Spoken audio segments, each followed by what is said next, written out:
The Russia-Ukraine war is entering a new phase of uncertainty. A dramatic escalation is unfolding on both sides of the border. This even as US President-elect Donald Trump is setting up talks with his Russian counterpart, Vladimir Putin. Ukraine, on the other hand, says it expects high-level contacts with the new US administration soon after Trump takes office. Our next report telling you how the intensive fighting is being carried out across multiple war fronts. Take a look.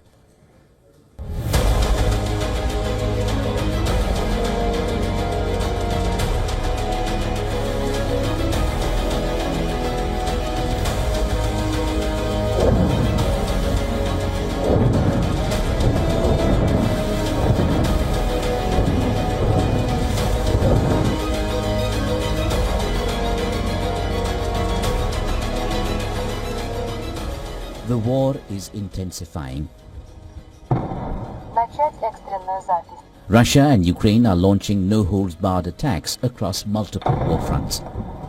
Moscow accuses Ukraine of using US-supplied HIMARS missiles to strike a key square in Donetsk city.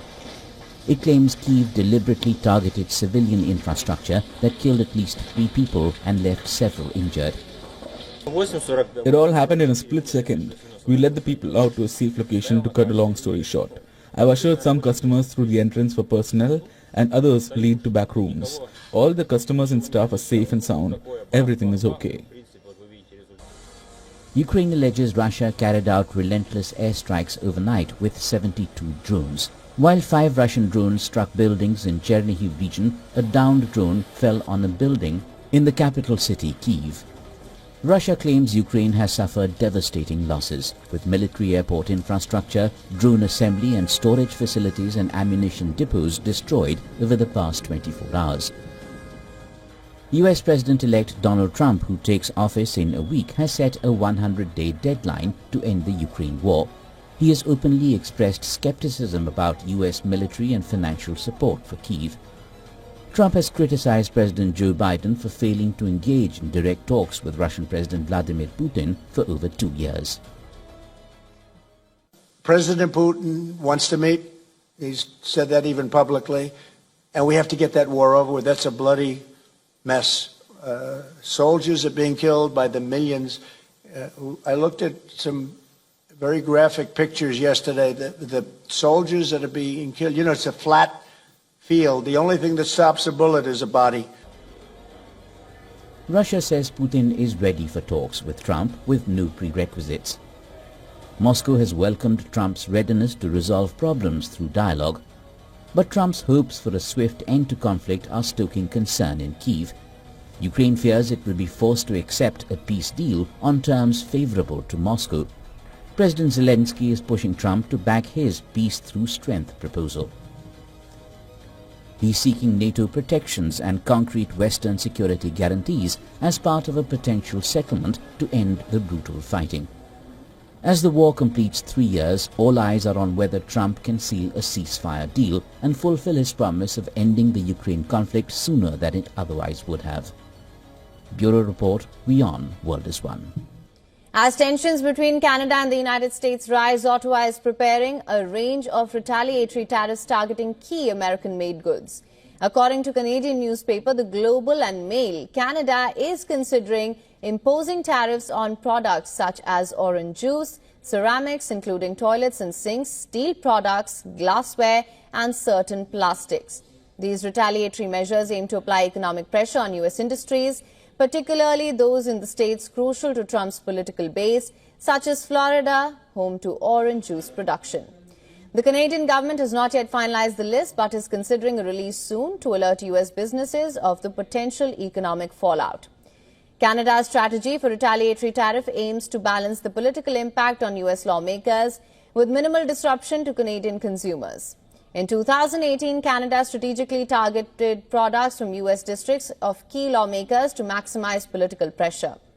With Trump's inauguration approaching, Canada's response is focused on protecting its interests while maintaining strong economic ties. Provincial leaders, including Ontario Premier Doug Ford, are aligning with Ottawa, pushing for more robust border security and preparing to discuss tariff strategies. Even in a state used to wildfires, the level of devastation in Los Angeles is jarring. Entire neighbourhoods, more than 10,000 homes and other structures, have been destroyed over a 25-mile expanse by several deadly wildfires in just 3 days. Around a third of the Kenneth and Hearst fires have been contained so far. They have already caused unprecedented damage to the communities in Malibu. The Palisades fire nearby stands at around 8% contained, while the Eaton fire north of LA, which has consumed neighbourhoods in Pasadena and Altadena, has not been contained at all.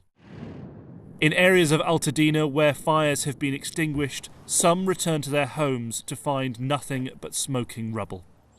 As you can see, there's nothing left, and I've been here for about an hour and a half, and I don't want to leave. It's home. So I really can't put it into words. Everything that we know and love is gone. Not just this house, my whole city gone, man. The whole thing, like everything, my whole neighborhood, everything that I grew up to love and know is burnt up. The government hasn't yet released figures on the cost of the damage caused by the wildfires. But an estimate by AccuWeather, which provides data on the impact of weather events, predict it could be around $150 billion. Despite hopes for a break in winds that have been fueling the fires on Friday evening, forecasts predict winds will pick up over the weekend, and hopes of full containment remain out of reach. Friday morning, would you continue our coverage of the wildfires that are burning across Southern California? Stu, up in Skyfox, I have to remark on just the natural beauty of our landscape juxtaposed with the horror of what happened. Most definitely. And this, we just see so much of it. We kind of become numb to the devastation. We made our way all the way up to the Malibu area. Now, we've heard Gigi talking about how Malibu's been affected and Malibu's been affected. This is the first time we've actually been able to get up here to the shoreline and actually see some of those homes actually at the water that have been destroyed from the Palisades fire. We're making our way. We're going to keep moving along, and that destruction just kind of continues as we're trailing behind Skyfox right there, and it just goes and goes and goes. Every now and then there'll be a home or two that are standing. This is also one of those things where we just, how does that happen? I really don't know. You've got a home right there across the street on Pacific Coast Highway between two other homes.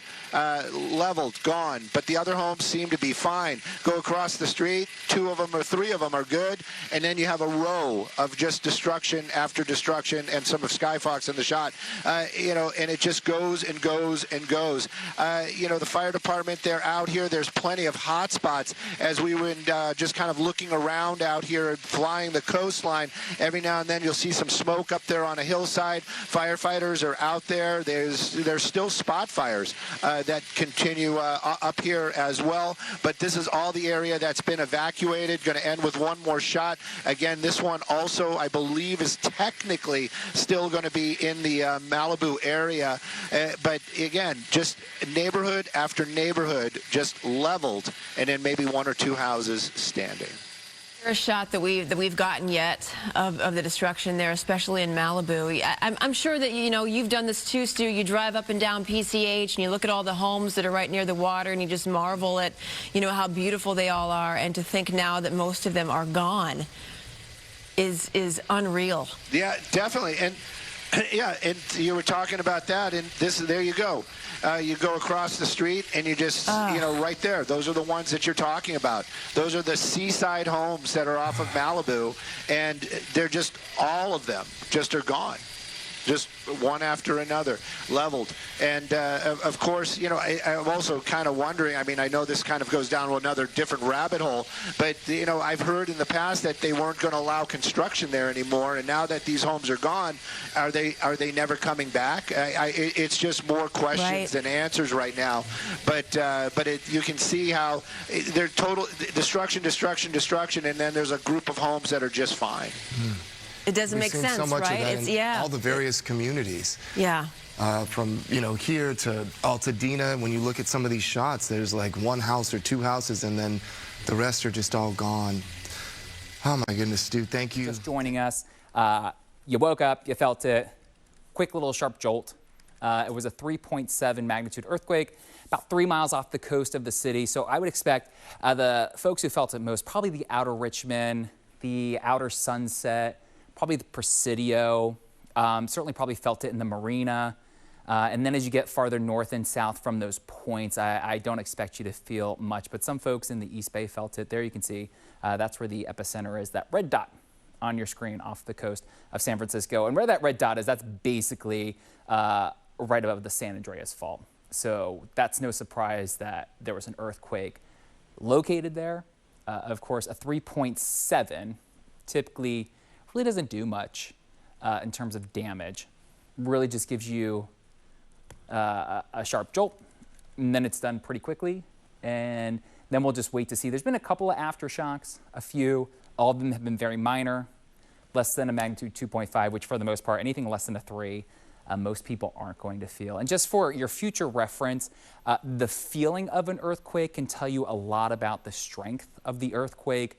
When it's a very short, sharp jolt, typically that'll land you in the magnitude 3 to 4 range, which is, you know, concerning when you feel it, but it typically doesn't do much in the terms of damage. When you start feeling a longer duration, it kind of feels like a rolling episode of ups and downs for a long period of time, between 10 and 20 seconds. Those are the stronger earthquakes that we are really concerned about. So to put this in perspective, I know it's out in the ocean. Here's the epicenter. It's such a weak earthquake in terms of its magnitude. We're not worried about a tsunami. I know that was on our mind last month when we had that major earthquake to our north, off the north coast. We are not concerned about a tsunami warning or a tsunami by any means. This would not move the ocean like that. So 7:02 is when the earthquake occurred. The magnitude was a 3.7. The depth, about 5 miles. That's pretty deep.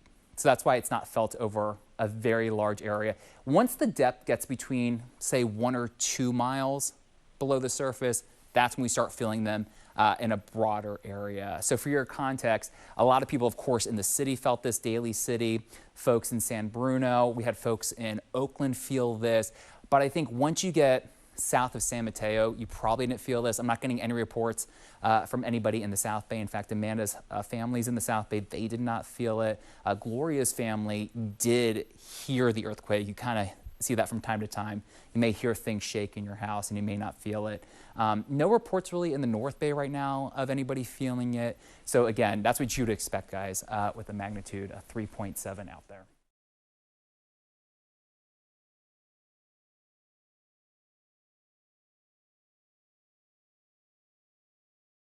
The question was, should oil and gas and other energy be part of our response to the Americans?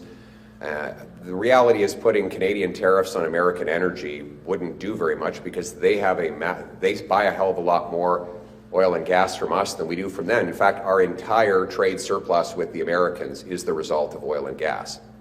When President Trump complains about America's trade deficit with Canada, the concern he's raising really is that Canada is selling oil and gas at a massive price discount to American refineries and LNG plants that are able to massively profit at our expense. It is a ripoff. We're ripping ourselves off with this approach.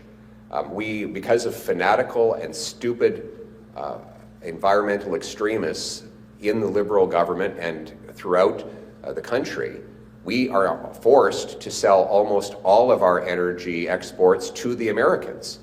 So the answer to that is to stop being stupid and start building LNG plants, pipelines,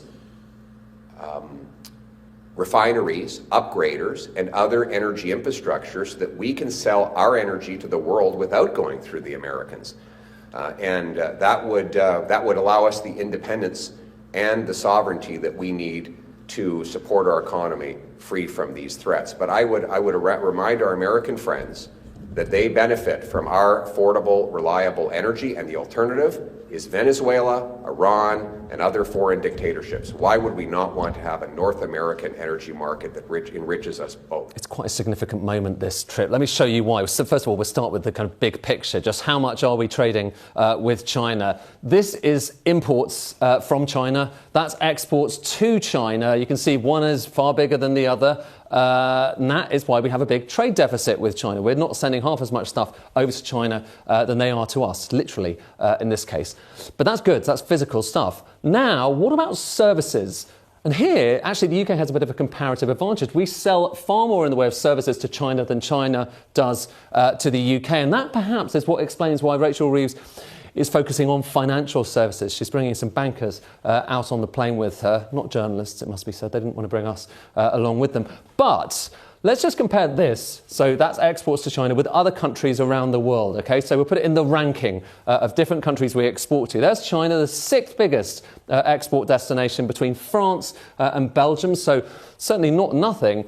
But it is very small in comparison with the US. And a lot of people would say, listen, this is the relationship you really want to focus on.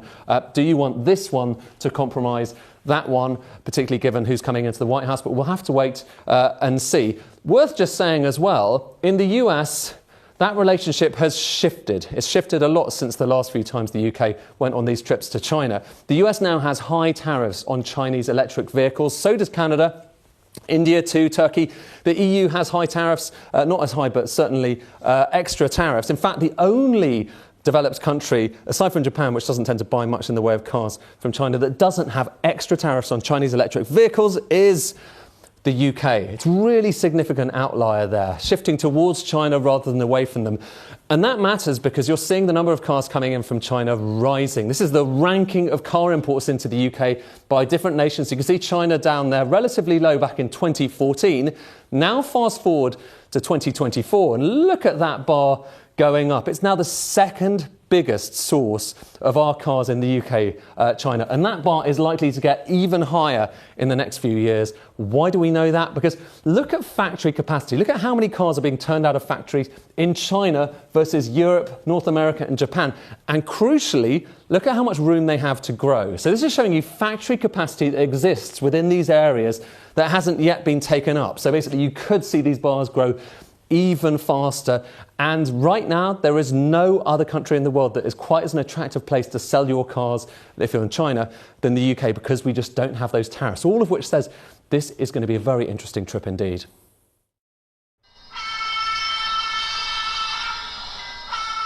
I built this business out of passion. My employees are almost all model train enthusiasts and train nuts and nerds.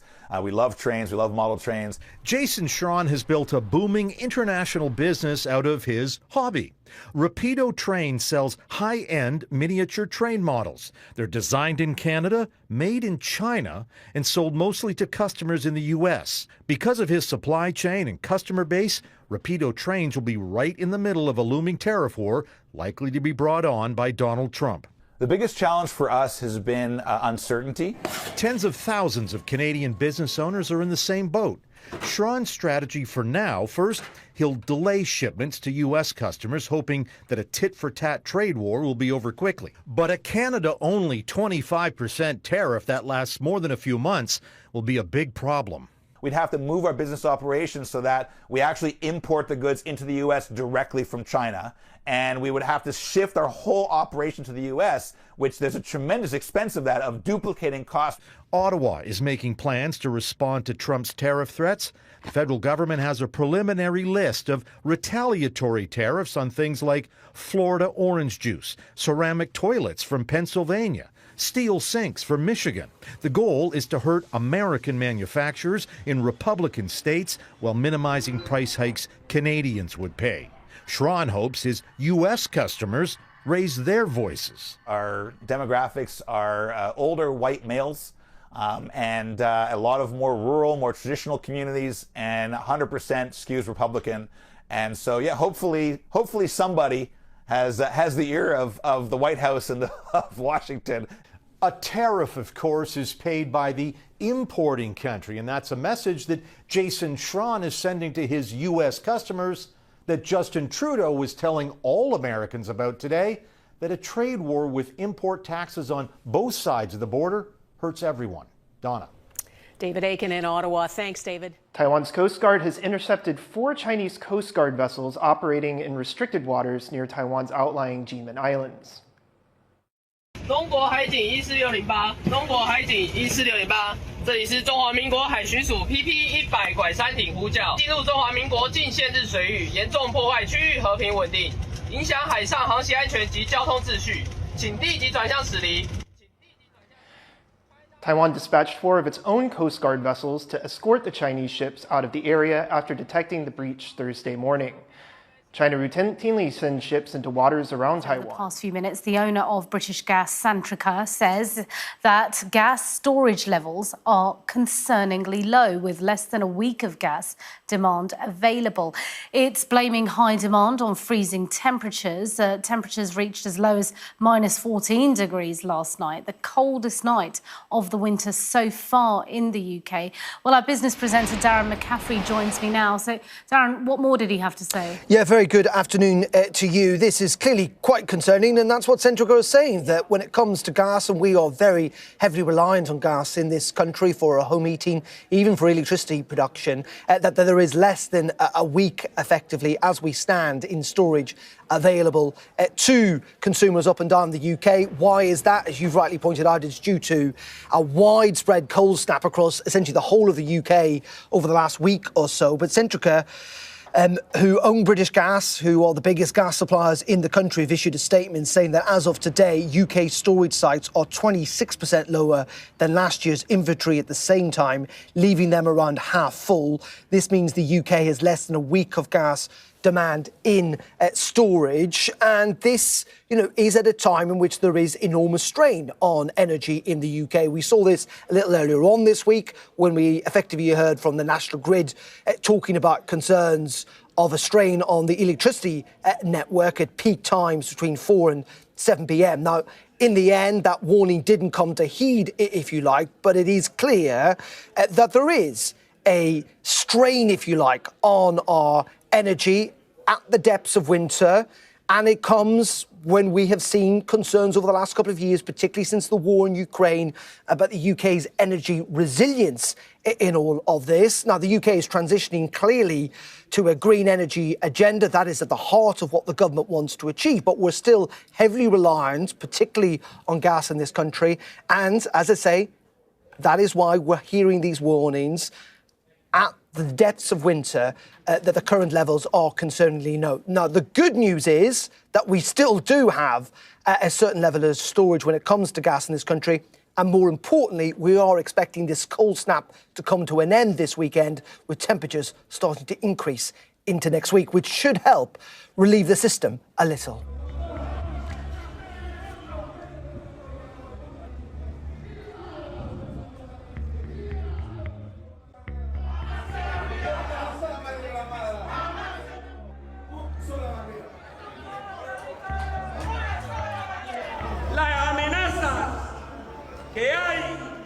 Que se repiten una y otra vez contra el canal panameño, contra nuestra soberanía y nuestra autodeterminación, tienen que ser rechazadas de forma enérgica y prepararnos como pueblo para lo que vaya a ocurrir. Tenemos un canal panameño, una soberanía completa a nivel nacional, que así se mantendrá y así tendremos que luchar por ella para seguir manteniéndola panameño al canal y nuestra plena soberanía. Nada ni nadie puede intentar mermar esa realidad política de Panamá hoy frente al mundo.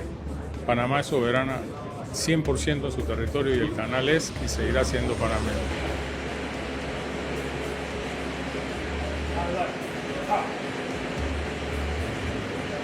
Bueno, que Panamá tiene que ser soberano.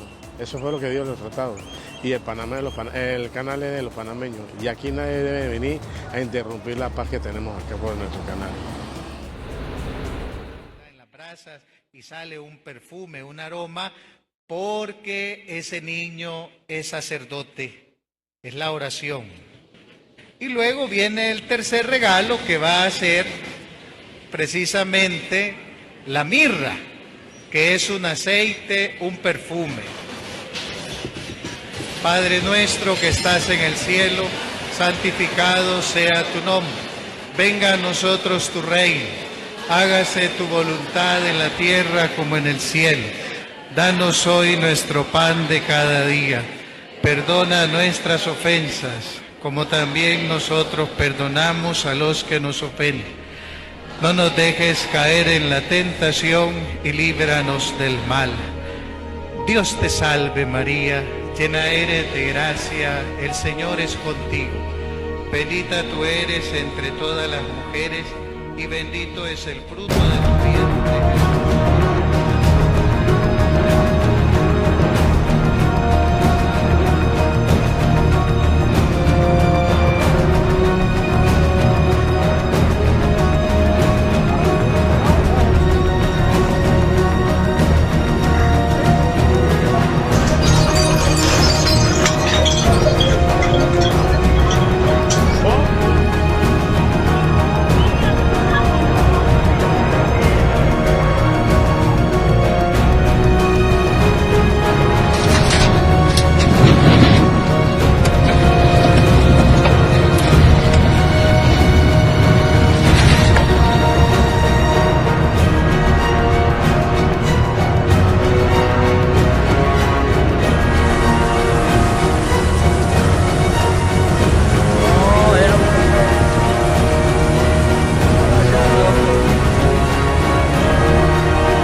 كيف والله ما ادري في اصابات ما ادري الله يلطف بحالهم في ناس هنا مسؤولين يقولون ما في اصابات لحد الحين والامور ماشيه تمام ان شاء الله.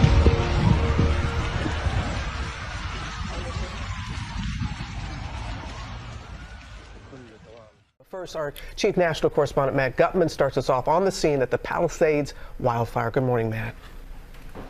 Robin, good morning. There's no other way to explain it. This is an apocalyptic scene. This was the biggest supermarket here in Pacific Palisades. You can see the fire ripping through it. You can hear the crackling of the fire, the hissing of the gases. Debris collapsing right now as we're speaking. Firefighters helpless to do anything. That was a realtor shop. All along here in 360 degrees were homes around here that have burned. I'm going to have our cameraman come here.